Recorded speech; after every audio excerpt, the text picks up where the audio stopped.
ચાલો આજે આપણે બનાવીશું મેથીના થેપલા. મેથીના થેપલા બનાવવા સૌપ્રથમ ધોઈને મેથી લેવી સરસ. આમાં આ લીલું લસણ, મરચાં અને ગોળ અને આ તલ, અજમો.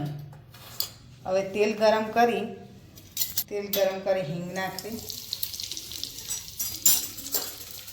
અંદર અજમો અને તલ નાખવા, હળદર નાખવી,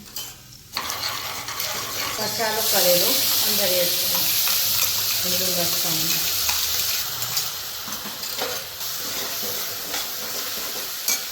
પછી આમાં મેથી એડ કરી આ રીતે મેથીને ચડવા દેવાની થોડી વાર. આ રીતે મેથીનો મસાલો તૈયાર કરી દેવો.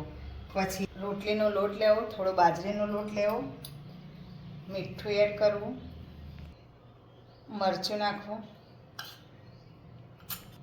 હળદર,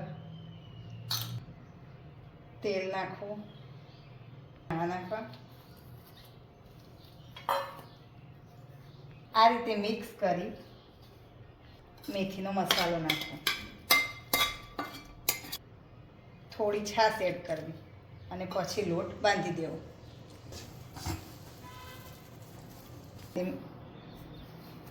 આ રીતે લોટ બાંધીને તૈયાર કરવો.